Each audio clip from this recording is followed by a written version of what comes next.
Very different, completely different. To give a message, yes, there is a public meeting, you are behind the radio, behind the television. There are certain things we must remember to do and certain things not to do when you are giving the message. I'm just talking about proclamation activities, like giving the message of Baha'u'llah in a public meeting. Remember, I'll tell you another story which perhaps will illustrate this. There was a man who for 10 years was telling me did not become a Baha'i. And I asked him why. What's this? He said, the first public meeting I went to, somebody was talking about spiritual things. Said spiritual assembly, spiritual this, spiritual that. Several times he used the word spiritual. And he said, I thought Baha'is are spiritualists. And I didn't like spiritualists. So any time during these 10 years that people talked to me about the faith, I said, this is not for me. You see how one innocent word could get into somebody's mind in the wrong way and deprive him of coming close to the faith. Well, I'm not saying it was bad to say spiritual things, but this man got the wrong end of the stick. People who have never heard of the faith before, never heard of it before, if you give them a talk which is full of new things, it's too much. They are going to hear some things which they do not maybe understand or may do not accept. And you always remember the things that you do not accept. If you put yourself in this place, you go to a meeting somewhere, meet some people. They are going to talk about their ideology. What remains with you are the things that you do not accept. Now, say for instance, now you go out today, hold a meeting, public meeting, invite people there, and somebody stands up and talks about the faith. Innocently, very innocently. Say for instance, do it this way. Say, you know what the Baha'i faith is? It's the faith of love. We love everybody. We love each other. Yeah, do that a couple of times. People who have no spiritual background, they're going to say, these are the people that we were hearing about. You know, this laxity in their moral standards is such that they say they love each other. Now you see, you have to be very clear of what you're saying. You have to be so clear in what you're saying that it will not give people the wrong impressions, the wrong things. And therefore, we come to this conclusion,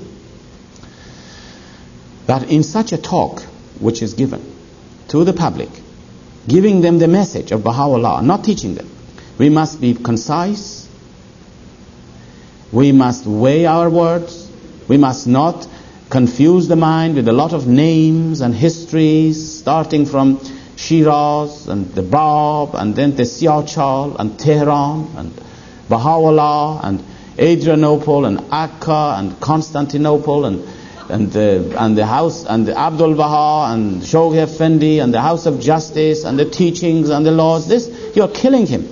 You're finished with him. You're trying to give him the message. You're not teaching him here. You're giving him the message. Now Shoghi Effendi tells us how we should give the message. He says you should follow the example of Abdul Baha's talks in Europe and America. You read the talks of Abdul Baha in Europe and America. Do you know what it is like? It's 10 minutes, sometimes less. And if you take out the 10 minutes talk. And what does he say? Never a controversial subject. Never a theological subject which somebody could come and argue with you. If you ever create a person who comes and argues with you when you are giving the message, then that's the end of it. We must give the faith when you give the message in a public meeting, should be so simple, and talk about something that people cannot disagree with, so that when the man leaves the hall, he will say, well, I agree with this. That's good enough. You have done a good job. Remember, you are not teaching him the faith. Look at what Abdul Baha said. He talks, I'm saying you should say Bahai. You should say the word Baha'u'llah. But please don't use the word Abdul Baha and Shoghi Effendi and all the rest of it. You're confusing the man. Just Baha'u'llah is enough. What is the difference? And then what you can say, as Abdul Baha said, if he ever wanted to say something about Baha'u'llah, and he said Baha'u'llah has come in Persia, he has brought us these teachings, and many people have changed as a result of this. Their hearts have changed. They have become beautiful people. And today I want to talk to you about one of the teachings or two of the teachings of Baha'u'llah. And that's it. And what he said, it was something that nobody could disagree with. Now this is giving the message. But what we do, we go to teach the faith there in a public meeting. You can't do that. And I feel this is one of the problems we have. One of the major problems we have is this. We have to know how to give the message. You go and meet somebody in the streets, you want to tell him about the faith, you can't teach him there. You have to give him the message in a very nice way, in your own way. Whatever you say has to be simple, to attract him to yourself, to attract him to the cause. By all means, you can talk about some teachings, there it is, but not to go involve yourself in like a football match. You say something and he says something else, and you say something and he refutes and you refute, then that's the end of it. How teaching is different from this proclamation and giving the message. How different it is. Teaching, I'll tell you quickly now, in 2 or 3 minutes. Teaching, if you want to teach somebody, and this is what Baha'u'llah has said, this is what Abdul Baha has said, you must know that person. You must come to know him, you must love him, and sometimes maybe you have to approach him for months in your spiritual arms. You must embrace him, pray for him. And then, when you know, and then you begin to know him, and then you know what he believes in. How can you ever teach the faith to somebody without knowing what his beliefs are? Is he a Muslim? Is he a Christian? Is he an atheist? Is he an agnostic? What ideas he has? And then, having known all these things, and having loved him, and having attracted to him, you can bring him to your home and give him a cup of coffee, and there you can sit down, and then Baha'u'llah says, give him a little thing, not too much, just a little. He says, when you're dealing with a child, you give him milk, not a big meal. If you give him a big steak, he's going to go. You must decide what is then the best thing to give it to him. What's the best thing? It's just like his doctors. I know, for instance, in our family, my wife is very fond of this homeopathy, and I think it's a very good way of dealing with medicine and medical things. Now, how do they do it is that the doctor will recognize in you what you need to stimulate you, and he gives you a little bit of it. And that little thing which he gives you, stimulates you, is ready for the next dose tomorrow, in a few hours. And it's the same thing with the faith. You must know the person in wisdom and tell him some things. And sometimes you must not tell him some things. And even if he asks you a question, if you tell him something, it will be too much for him. It's going to put him off. You don't have to answer every question. You have to be able to bring him back to square one, which is the origin of the faith. It's the same thing with any profession. If you're a carpenter and somebody comes to you and he says, look, I don't know anything about carpentry, but I want to make this table with you today. You won't let him to make this table with you today because this fellow doesn't know how to hold a saw in his hand yet. You have to teach him first, prepare him for it for months before you can say, now this is the way you make the table. It's the same thing with the faith. If he has a basic question which is far ahead of him, you have to bring him back to the origin and try to begin to teach him. There are many things, and this is not a platform, I'm afraid, for explaining how to teach the faith. But in Europe, I hope that I'm hoping that as we go back now, and in some countries in Ireland, we've had some seminars for this, of how to teach the faith. And it has been, I think, useful. Because it's essential to know so many things. I'll give you one example of this and then I'll close. One person came to us, a woman, she said, I have a friend. And I have met him, she said, only a few days ago. I've told him about the faith.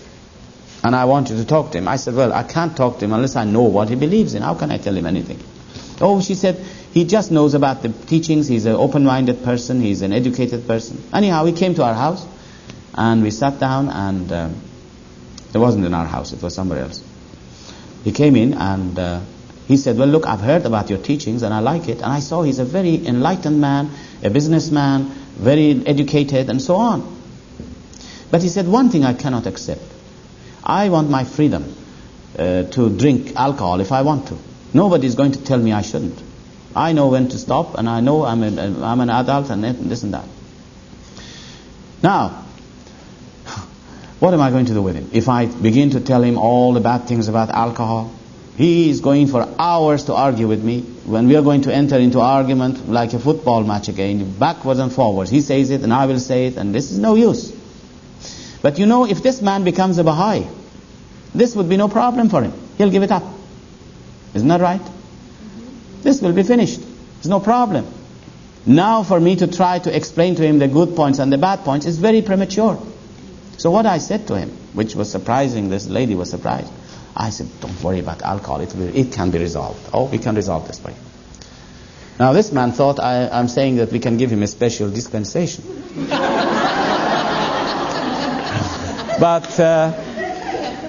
But you know, it is true, it can be resolved. I said, let us talk about other things, which are fundamental things. You don't have to answer every question which comes to you, and then you involve yourself ahead of time, like this carpenter who involves himself in making a man who doesn't know how to hold a saw in his hand to make it. If somebody comes to you and he wants to know about electricity, you can't tell him what electricity is. You tell him, go to college for so many years, learn mathematics and physics, and then come to me, I'll tell you what electricity is.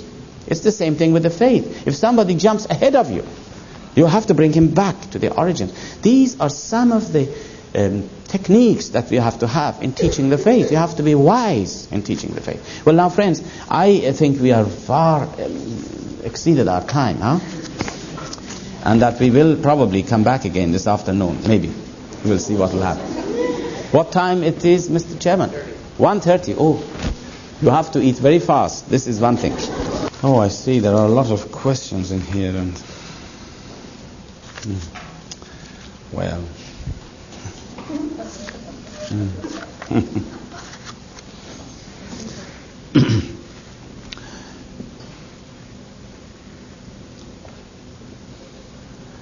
Well,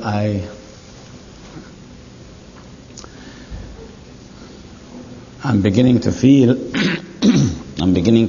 a little sad, because I think the time is coming soon that we will be departing. I suppose you're all going tomorrow? Some of you probably will be here, but some of you will be gone.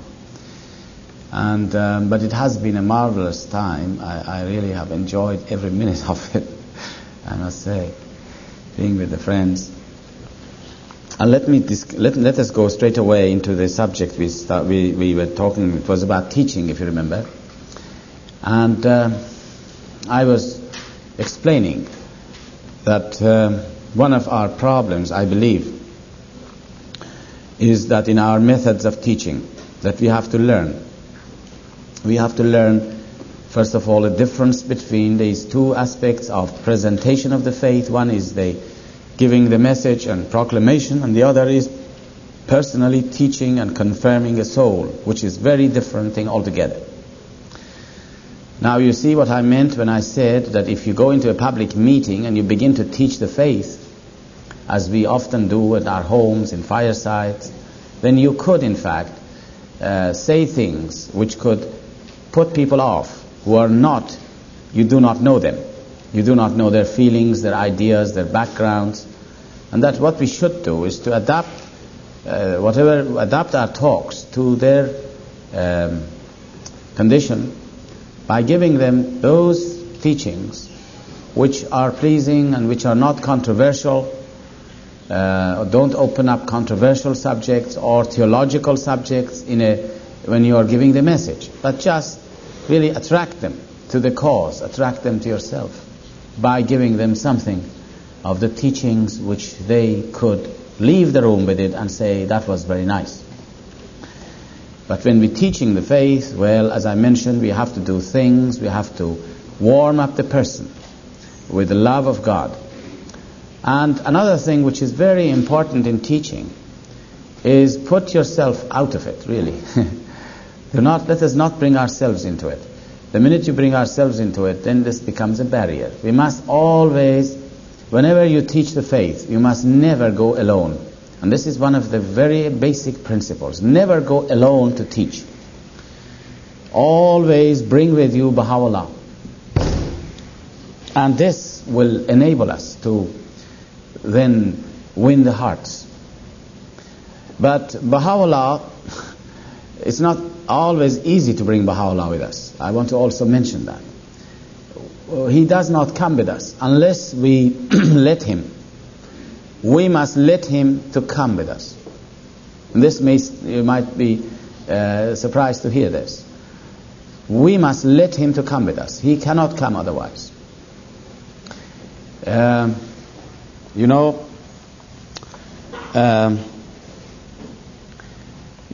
You see a generator of electricity, a generator. The generator is pouring its energies in the network, in the wires, pouring it. But not until you connect up your light and your instruments to it, will it ever enter into it. It will not be able to energize it unless you let it, unless you open the way, unless you switch it on, unless you connect it to it. It is not the function of the generator to connect something to itself. If you leave a lamp beside the generator for 100 years, the generator cannot say, well, this is really pity, this lamp is sitting beside me, I better connect it to myself. This is not its function. We have to connect it. As soon as you connect it, the energies will come. And it's the same thing with Baha'u'llah. Baha'u'llah cannot come to us unless we open the way for him. This is a very basic principle. He says, love me that I may love thee. You see? Love me that I may love thee. If thou lovest me not, my love can in no wise reach thee. Know this, O servant. This is exact words of Baha'u'llah. Love me that I may love thee. If thou lovest me not, my love can in no wise reach thee. He doesn't say, if you don't love me, I don't love you. He says, if you don't love me, my love cannot reach you. If you have not switched on the light, he's telling us, the power cannot come through it. It's very simple. And so here is where we have to allow Baha'u'llah to come with us in all our activities, in all our services. No matter what it is we do, anything that a Baha'i does, if it wants to bring results and fruits, whether it is typing a letter, whether it is building a house for the faith, whether it is making a cup of tea in the kitchen, not until we are able to attract the power of Baha'u'llah to ourselves can it ever be effective. Now I have no idea how long we can talk together, but I hope sometime we can talk about this, drawing from the power of Baha'u'llah. But if there is chance, we might talk about it. If there is not, you can read the writings. And when you read the writings, the answers are there. And the only thing I would like to mention here is this, that no Baha'i can be successful in anything he's doing unless and until he has Baha'u'llah with him. And as I said, he cannot come to us just like this. We have to prepare the way for him. One has to read the writings in the morning and in the evening, One has to say the obligatory prayers. One has to read the history of the faith, the history of his revelation. One has to draw closer to him. And then one has to serve the faith. Very important thing that we talked about it this morning. And one has to live the life so that he can come to us. But one thing that I must say here now, and this is important, and please don't forget this point. This is a very important point. God, I mentioned the first day, is very forgiving. We must not think, I can't do it, I have to do all these things, I have to read the writings, I have to say the prayers, I have to teach the faith, and if I don't do that, nothing will happen. I think the writings, you can read it yourself. You take one little step forward in the right direction in any of these things, and God will come to you 1,000 yards forward. Once your heart is pure, and once your intentions is pure, then that is a beginning. And we must never become feeling frustrated, because Baha'u'llah looks upon our hearts, not upon your actions. This is another thing you must remember. He mentions himself, he says, how many people who have been fasting day and night, or days and after days, but their fasting is not accepted. He says, how many people who have never fasted, and that God accept them as if they have fasted? Everything depends upon our motives and upon our intentions. And once the heart is pure, the distance between you and Baha'u'llah then is very short. Once the heart is pure, there is no distance. And someone was saying before we broke up for lunch, and I think I want to clarify this point. When we talked about we have to teach the faith every day. True. And this person thought that you must tell about the faith every day to somebody. No. You might go for a month every day out and you won't find anybody to teach. But the very fact that your motive is to teach, that is acceptable to God. You go out with the intention of teaching. You make the effort. Maybe for a month you're looking at a person who is your neighbor every month, every day, and you pray for him. That is steps in the right direction. We must not become rigidly thinking in that way that you must talk about the faith to someone today. If you don't know it, you have failed. On the contrary, once the heart is moved that you want to do something for Baha'u'llah, and you want to give an hour for him, and you go out, and even if like that woman who went there every day, sat there, said nothing. Now that was marvelous. That she did her work. And I think we should do the same thing. That the heart must be right, the motive must be right. Abdul Baha in one of his talks has said that if a person has, say for instance, a person is very poor, but his heart wants and begs God to give him money so that he could build a house of worship. He says, oh God, I love to build a house of worship. If I had money, I would pay all the costs of building a house of worship for God. Abdul Baha says, this poor man, even if he doesn't get the money to build a house of worship, God will accept from him as if he has built a house of worship, because his intentions are pure. This is what God goes by. And then he says, should he ever, God give him the money and build a house of worship? Well, that's very meritorious. Now imagine, he builds it. But there is a possibility, he said, that God will not accept it from him as much as in the former case. Because he might one day say, I built this. And then that's finished. You bring I into it, it'll be finished. Really and truly. There is no room for I in the faith. Remember this also. The faith does not harbor egotistical personality. It is, and this is why the authority is left in the hands of institutions of the faith.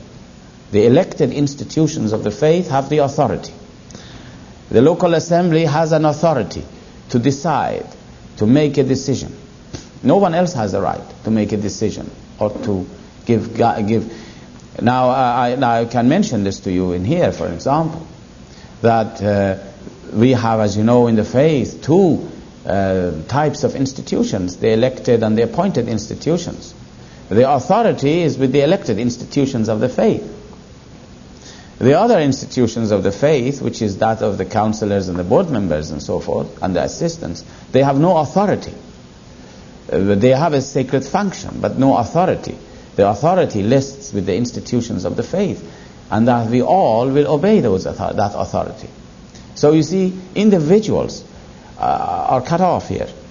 And this is one of the blessings which enables us all to vie with each other in servitude.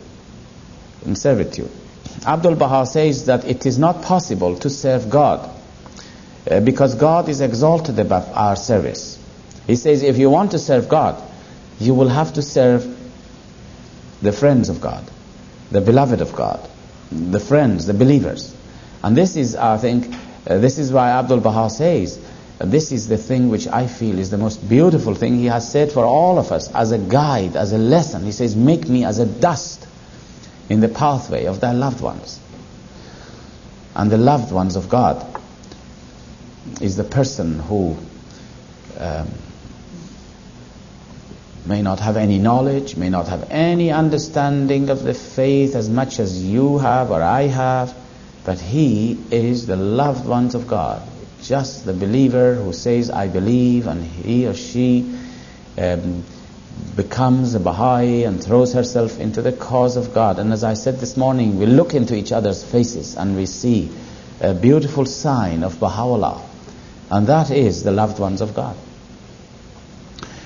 So friends, these points that are very important in teaching. Now I'm not going to talk much more about teaching and how to teach the faith and how important it is. You all know this. But I would say that if you wanted to forget everything that I have said this weekend, you can forget all of these things that I have said. Remember one thing. No, remember two things. Or three things, huh? 2 or 3 things. 4 things. One thing is, remember this. We must always draw nearer to Baha'u'llah, closer to him. Bring him with us in everything we do. Turn to him with a pure heart. And if we can't do it, I think the first step to it is to read the writings in the morning and in the evening. And then serve the faith. Just don't read it and sit there, but then serve, then go out, then do something. Give an hour to Baha'u'llah. And then things will change. Things will change. So, talking about teaching again, I wanted to mention another aspect. Teaching, so you can see the difference which exists between teaching and proclamation of the faith, which are really for different purposes. The proclamation of the faith is designed to bring the faith into the notice of the public and give it prestige. Teaching is to confirm people. Personal teaching is to confirm people for the purpose of confirmation. Although both of them help people to recognize Baha'u'llah, but to carry them out, they are two different functions. And so where is the place for teaching? Let us find out. Where is the place for teaching for a believer? The place for teaching is in your hometown, because that's where you can make friends. If you want to proclaim the faith, well, you might travel around. You can go here and there, but you cannot teach there really. If you want to teach, you have to spend time to make friends with your workmates, with your neighbors, with your fellow beings, human beings in the town, that you come in touch with them. And so, the place to teach the faith is in your own town. But unfortunately, again, there is another, misconception, if you like to say, that some people I know in Europe think that if they want to teach the faith, they have to leave their town and go to another town, and they call it travel teaching. Now, it's all right. Don't take it that I'm saying against travel teaching. It's really, in travel teaching, you can do something. You can help the believers in that locality. You can go there into the streets in that town and tell the people and give the message to the people. You can give the message. In travel teaching, you can give the message of Baha'u'llah to people. But it is not easy to teach them, because you don't know them. You're not having a home there to attract them to yourself.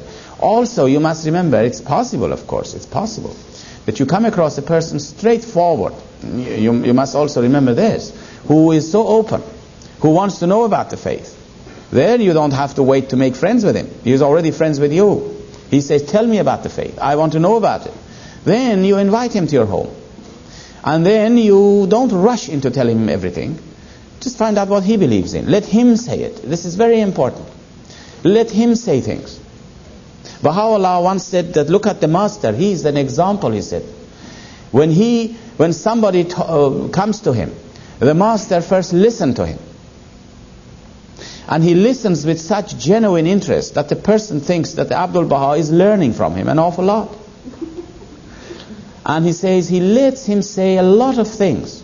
And at the end of it, he then says something to him in a way that the person realizes that he is not trying to argue with him. Because if a person knows that you are trying to establish in a conversation the ascendancy of your argument, if he ever thinks that you are trying to establish that you are right, and he says something and you say, no, it's like this, and he keeps on saying something and you keep on, as I said, it's like a football match, then this becomes an argument. Then there is a barrier already. Baha'u'llah says we must not build barriers when we are teaching the faith. If ever the person thinks that you want to establish the fact that you are right, then he is going to have a psychological barrier there. He won't come to hear you. And even whatever you say, it goes over his head. He's not responsive. And he says, look at the master. He listens. He listens with such genuine care, and then when his turn comes, he just says one or two little things in such a way that the person becomes affected by it. And he says, yes, this is a different point of view. And he does not rebel against it. There is no barriers. I have seen that in some gatherings when people are teaching, I've seen many people who are in firesides or public meetings, they teach the faith. And all they're interested to do, quite frankly, I'm not criticizing anybody, but I think I've seen this, that all they're trying to do is to pour out their knowledge and impress the person with all the things they know and all the terminologies they know to use, And they pour out so much from beginning to the end, it speaks about an hour maybe, or two, pouring out every knowledge he has. Well, this is, I think, not going to impress people. People will take it, may go home, and they may not come to you. But to attract somebody is when you give him the message with the spirit of humility. Very important, with the spirit of humility. Again, remember, when Baha'u'llah is with you, you can do it. But if you're alone, you can't do it. If you don't take Baha'u'llah with you, then you are going to become yourself and project yourself and your knowledge and all the rest of it. But when he is with you, one becomes very humble. Now, teaching is very important, and time is very short for us, really. I mention this because the world conditions will make it imperative for us that we should now really go out and teach. Now, I believe that if every Baha'i takes to heart this suggestion that I made in here to you, that 1 hour a day you give to Baha'u'llah, in your own ways, devise your own ways. And personal teaching need not be done alone. You can do 2 or 3 of you can gang together and teach. Really. Because often when you are 2 or 3 together, you can help. Somebody can open his home, somebody can make a cup of tea, somebody can talk, work together. But there is no need to organize yourself through committees. But just go 2 or 3 people together and do this personal teaching. And I know that in this community, in your country, people are very open. They are not like Europeans who are so closed, reserved, who are having so many traditions that they must observe. This nation is very free. And you have some beautiful natives here, which I say, I'm sorry I haven't been able to see them. I would have loved to see the natives, and I've seen 1 or 2 people here. And to me, they have a tremendous station in the faith. They are the people who have been under pressure and oppression, and the faith is going to bring them up into the open and give them, they are like little flowers which have been growing in the shade. Now the sun of Baha'u'llah is going to shine on them and make them very beautiful people. And you have this crowd amongst yourselves.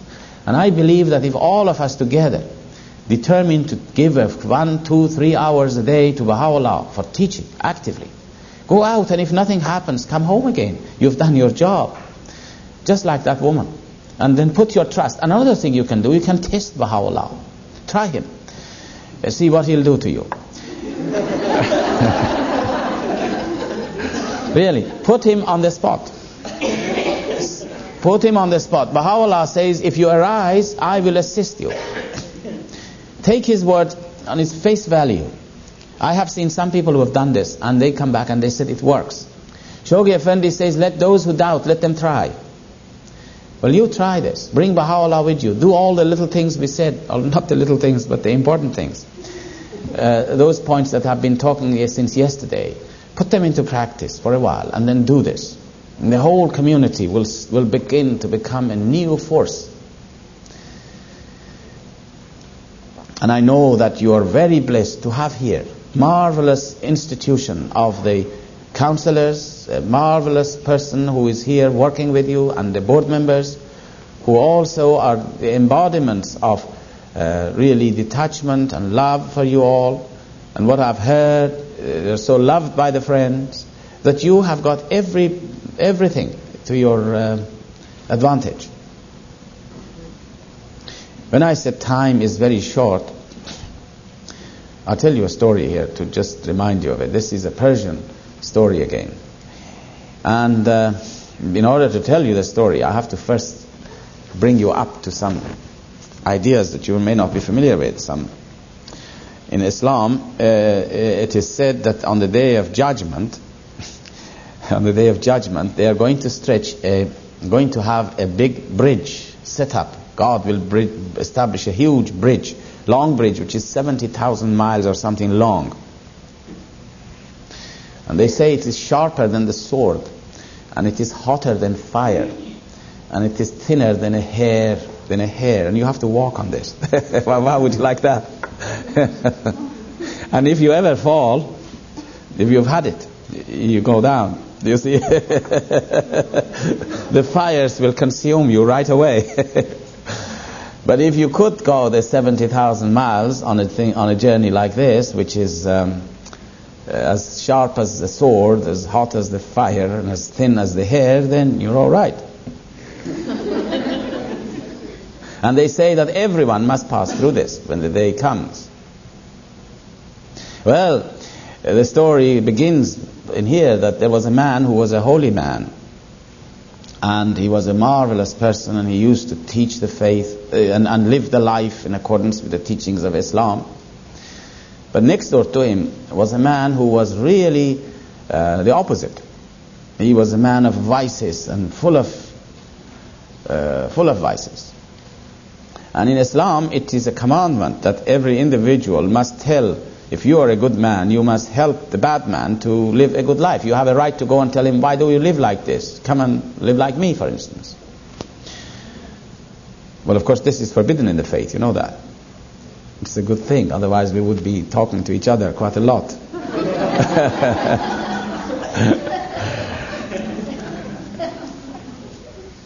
Now, this man one night had a dream. This holy man had a dream one night. He dreamt that the day of judgment had come, and this huge, long bridge was set, and people were being questioned, and then they put on this bridge, and they had to go. And this man, of course, being a holy man and have lived his life all in accordance with the teachings of God, he had no trouble. He said, I went on this bridge like anything, just like walking in the big highway. For him, there was nothing. He went on. And he found this is great. Oh, it's a marvelous thing. I've lived a good life now. I'm now getting the results. And I go on this bridge so easily, no problem. Suddenly, as he was going along, he saw somebody pull the back of his coat to stop him. And of course, you know what happens if on such a bridge so thin, if somebody pushes you a little bit, you're going to fall down. He looked back. He said, what are you doing to me? Who are you? And he saw it was his neighbor. You know, that bad neighbor, that bad man. He said, why do you do this to me? He said, where are you going? Oh, he said, I'm going to heaven. I've lived a good life. Oh, he said, that's what you think.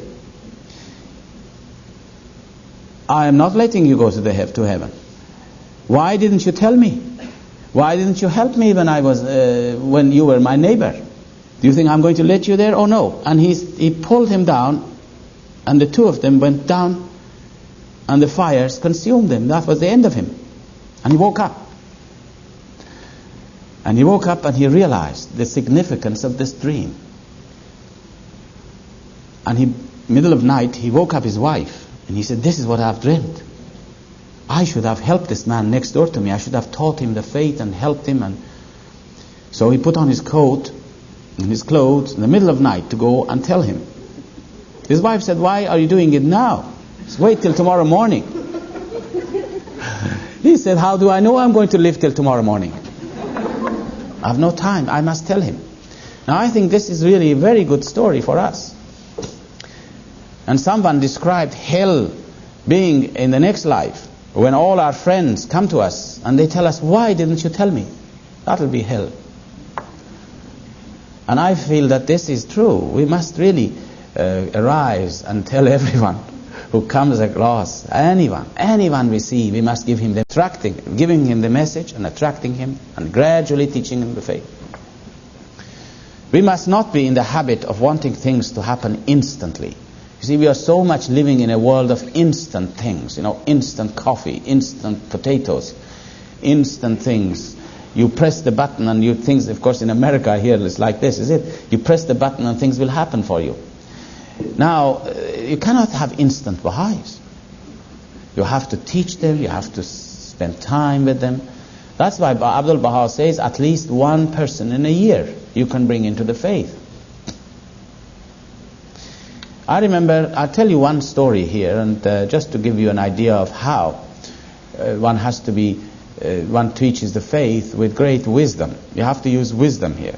Now in Ireland, where we live, people are really devoted to Christianity. They are marvelous, marvelous people who have religion in their hearts, and they are attached to religions. They're mostly Catholics. Beautiful people. And they live such a life. You remember yesterday I was telling you the story of the chandeliers, the beautiful crystal lamp hanging. They are there. They are not lighted, but they are there. And once they become Baha'is, they become marvelous Baha'is. Now, they are very attached to their faith. And you have to know how to teach them. You have to know how to teach them. If you suddenly go to them, have you heard of the Baha'i faith? Do you want me to tell you about the Baha'i faith? He runs away like as fast as you can think. He wouldn't want to hear it because he thinks this is something wrong. And this is very natural. You have to gradually cultivate them. We had a neighbor a few houses away, and my wife was very fond of her. And we were very fond of this woman. And we really began to pray for her. We thought this would be lovely if she becomes a Baha'i. But she was a very staunch Catholic. Her family were priests and so forth. Very staunch. So the first thing to do if you want to teach him is never tell him anything about the faith. You just pray for him. And embrace him in your love, in your heart. And we did this. We had some children, and she had some children, and the children were playing together. And this woman would come to our house and see some Baha'i articles, and she knew we were Baha'is. She would never dare to ask a question. She was telling us, I was frightened to say a word. Never. And for maybe 6 months or a year perhaps, not a mention was made of anything to do with the faith. We certainly weren't going to do it, but we knew that one day she's going to do something. And she was so agitated, she was telling us, she was agitating in her heart. Many a time she had come to ask us something, and she was frightened. And then she didn't. Now you won't know these things unless you are a staunch Roman Catholic. Beautiful people, beautiful. So one day, after a long time, she brought herself to the point of asking my wife, how do you teach your children? What is the principles that you teach your children with? She wanted to know. Bringing up children. Well, that's a good subject. And we knew that if she ever, we had talked about it together, and my wife knew this, that if she ever asks a question, we are not going to answer her in the first time. So my wife said, oh yes, well, sometime I'll tell you. It's very important. You see, this is the wisdom of handling these people. If we just suddenly go to him and, oh gosh, yes, I'll tell you all about it, he's gone. No, we'll tell you about it. Very casual. And after about a month or so, we knew she's going to bring it up again. And it came up eventually that, oh, well, what about that thing you were going to tell me? Oh, yes, I forgot about it. All right. And so eventually, she talked to him a little bit, not about the faith so much, but about the principles of child education as Baha'is, we know it. And then she said that she was frightened after that. She told us. She wouldn't come and ask us anymore, and we knew this would happen. She wouldn't come near us again for a good while. But then she couldn't help it again, and eventually, I'll make it very short for you, she came and she asked this time about the faith. And there again we knew we were not going to tell her right away. Oh no, well, my wife said, oh yes, well, I'll tell you sometime. Sometime I'll tell you about it. And then when the next time came, and after a while, all we gave her was a prayer book. Just give her a prayer book. That's the best thing you can give to a Roman Catholic as an introduction to the faith. And she said that when she got this prayer book and she read some of the prayers, she couldn't sleep that night. And then she hid the prayer book away from her sight. You see, this is a very good thing that's happening. The forces are entering within her and the reactions are building up. Obviously, it's being affected already. And we knew that this will happen. And gradually, she comes forward. And she came and she asked, and then my wife told her about the faith in greater detail, gradually and gently, and gave her to read some of the writings. And so she almost was a Baha'i. And then I'll tell you something that you must know, that, in teaching the faith, Shoghi Effendi mentions that. You read The Advent of Divine Justice. He tells us, he makes us to understand that it is not wise always. Now this is not, mind you, a universal law, but it is very helpful in many cases, that when you're teaching the faith to somebody, you must teach him, yourself and your friends. That's all right, bring your friends to help. But you don't have necessarily to show him to the Baha'i community, because the Baha'i community may have some Baha'is in them who, by virtue, say for instance in this country or in America, I don't know what it is, I hear there's a lot of race prejudices in America, isn't it right? I hear that. Well, supposing you have a man, you are teaching him and he's white, and he's coming close to the faith, or somehow you're teaching him the faith and say, now let's go and see the Baha'i community. And then he sees all of them sitting there, they are all colored. Well, he's going to run away because he has prejudices. He's not a Baha'i yet. You see now? The prejudices that he has not yet gone. So we must not give them tests, unnecessary tests. And this is why Shoghi Effendi says that when you teach the faith, you have to teach it with wisdom. You have to be sure who is going to be the right person to meet with that person, because he's in these early stages. And so this lady had reached the point that she said, now I want to come to one of your meetings to hear about it. And she said, if I could be the one who would be speaking.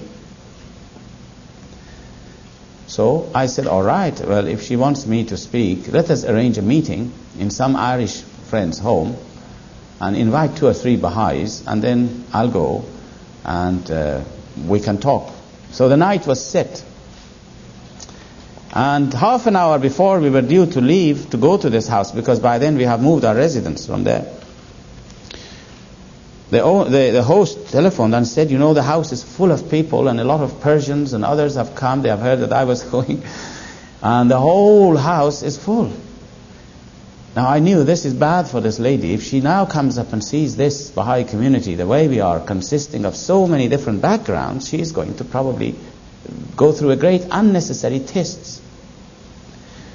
So I'll tell you what I did. I had an excuse not to go that night, and we cancelled the meeting. We arranged it some other night. These things are hints that we should bear in mind. These are because people have prejudices. They are not ready. Of course, now she is a marvelous Baha'i, beautiful Baha'i. And all these stages are past. You see, in England, for instance, there is a great deal of class distinction. In here, you don't have probably class distinction. You have color distinction. And the class prejudice is such a subtle thing. We have no English people amongst us, have we? I can say some things about them, can I?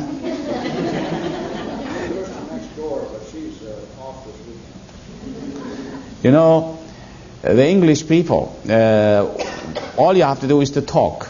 Just talk. Or sometimes even my wife says there is no need to talk. You look at them and you know which class he belongs to. The way he looks, the way he sits, the way he looks at you. But as soon as he talks, definitely you know which class he belongs to. And then there is a barrier between the two. The barrier is so subtle that it doesn't show it. It's very polite and smiling at each other, but it's underneath, you can see through the smile, you can see a lot of barriers there right away. This is a great deal of prejudice there in that way.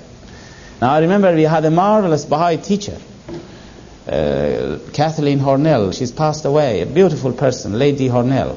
She was a titled woman. And Lady Hornell was a great wise teacher of the faith. And she had some people she was teaching in her home, but she never mixed up her contacts. The people she was teaching, she did not mix them up. She mixed them up in accordance with her class, shall we say. She was teaching a lady of high class, of a high society, very, very distinguished lady. And then she was teaching some of the laborers, dockers. She never let them see each other until they became Baha'i. I remember one day I was there, and this lady was there, and Lady Ornell was there, and I was there, and some others were there, and we were talking about the faith. And this lady, she was teaching, Elizabeth Greaves, if any of you have ever heard her name. She was a marvelous woman. She's passed away. She became a beautiful Baha'i. She belonged to a higher society. Now, that night was her night. Tomorrow night was the night of the others. And I was sitting in the room, and I suddenly saw behind the window walking John, who was one of the dockers, you know. And he had decided tonight he had nothing to do, and he thought, although it wasn't his night, but he thought he'll come tonight and drop in and see what Lady Hornell is doing. Well, as soon as I said to Lady Hornell, John is coming here, she got up and went to the door and said to John, she said, John, I'm very busy tonight. Would you mind to come tomorrow night? You don't mind, do you? Now you see, how many of us would think that way? Wisdom. And it was wise. If Elizabeth had seen others, this is going to be a Baha'i? Is this a Baha'i? And am I going to be a Baha'i? She hasn't. She has got still all the prejudices in her mind. She's not a Baha'i yet, to get rid of the prejudices. And this is why I feel there are many things. You should read The Advent of Divine Justice, really. This is a letter the Shoghi Effendi particularly wrote to the American Baha'is. After he gave us the 7-year plan to the American believers, he wrote The Advent of Divine Justice. Now, if you read that book, it gives you all the prerequisites for teaching. Keep on learning and deepening in it. And now that I'm talking about deepening, let me talk a little bit about deepening, because it's a very important subject. I didn't mean to talk about this, but let us talk about a little bit about deepening. Deepening often is taken to mean that you must attend classes and learn and read. But often deepening, this is one form of deepening, which is not bad, and it may help to read, but I think the real deepening comes, the fruit of deepening, the sign of deepening is when your love for Baha'u'llah increases. If you go to a study class and when you come out of it, if you find that your love is increasing, then you have deepened in the faith. But if you find only your knowledge has increased, then we must bring a balance in here. The balance is not right. Because the real deepening comes to us when we understand. In Arabic, there are two words which are very clear words, and they mean two different things. One is called ilm, which is knowledge, translated into knowledge. The other one is Earphone. Earphone is very difficult to translate it into one word. It means understanding. Sometimes Shoghi Effendi has translated it as understanding. But it is really more than understanding. You can't just bring it in one word. It is knowledge. Earphone is knowledge plus, which results in understanding, recognition, penetration of your thoughts into mysteries. All these things together makes it Earphone. Let us use the word in Arabic as it is, or understanding. Either we can call it understanding or Arabic. Now the thing to do, the thing to learn, and knowledge is something that you acquire. You learn knowledge by reading and by studying things. And then your mind will store it, like a computer. And anytime you want it, it comes out again, back to you. And some people are very good at it. They have good memories. They act like as good computers. They learn from this and learn from that and learn from the other, and they add them together. They act like an encyclopedia sometimes. Well, it is good. Knowledge is very important, and we must have this. But really, it is not essential, in a sense, when you're comparing it with Earphone. The goal of life is to acquire Earphone. Earphone, let us call it understanding. And in order to acquire Earphone, Baha'u'llah has told us what we should do. And I'm going to tell you exactly in a few minutes. But let me first say that there may be people who know a great deal about the faith. They have the knowledge of the faith. There may be great scholars of the faith. They may write books about the faith. They may know anything you ask them, he'll tell you where it is and where to find it. But this is not a great, it's not as great. It's not a great thing as great as having Earphone. They are acting like encyclopedias, like a computer, something which has accumulated all this knowledge. And as Baha'u'llah says, they usually steal it from one another, and they pride themselves in it. We have had many such people in the faith, or we have them probably, I don't know, scholars who write books, who say things, they know things.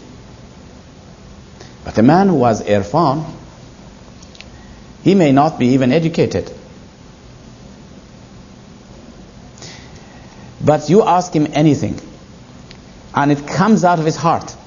It wells out of the heart. The knowledge wells out of the heart of man. The knowledge of God wells out of the heart, just like a spring. Baha'u'llah has confirmed the Islamic saying that knowledge is a light which God throws in your heart. Baha'u'llah confirms this. He talks about it in the Kitab-i-Iqan. Knowledge is a light which God casts in your heart. What a strange place for knowledge. Because often when you say this to people, people say, well, the heart is not a place for knowledge. It's the mind which is a place for knowledge. And it is true. But how can the knowledge of God be cast in the heart of man? And this is what is the difference between knowledge, ilm, and Earphone. Earphone, which is the recognition, which is the understanding, comes to the heart of man, and then the mind will pick it up and understand it. But it dawns in your heart, because Baha'u'llah says, your heart is the place, is my home. I'm paraphrasing it. He says, your heart is where I will come into it. He will not come into your mind, he'll come into your heart first. Heart is a place of love and warmth. We have two focal points in our bodies. One is our mind, which is the center of intellect, which is very important center. We are not trying to underestimate it or undervalue it. And the other focal point is the heart of man, which is a center of love and warmth.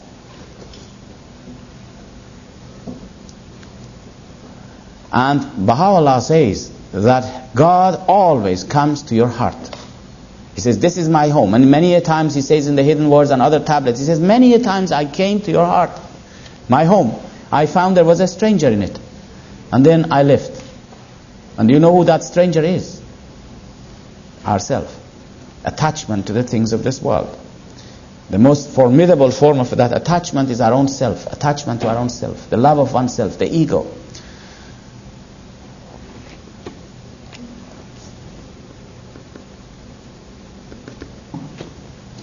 So, he says, I came many a time and you were not there, or the heart was full of the strangers. And then I left and I went. So you see, the knowledge of God comes into our hearts. And then the mind will pick it up and will understand it. Now this is what we should aim for as Baha'is, for deepening. That our hearts may become the recipient of the knowledge of God. Whether we have education or not, it doesn't matter. Whether we have knowledge or not, it doesn't matter. And Baha'u'llah tells us what should we do that we may acquire this quality of Earphone, understanding. If you want to know what he has said, read the opening chapter, the opening passage of the Kitab-i-Iqan. He says, no man No man shall attain, I am paraphrasing his words, no man shall attain unto the shores of the sea of the sea of understanding. He uses the word Earphone, which is translated into understanding. It's that word he has used. No one will ever acquire to understanding the shores of the ocean of understanding, unless and until. Now if you ask the people, I want to understand, what shall I do?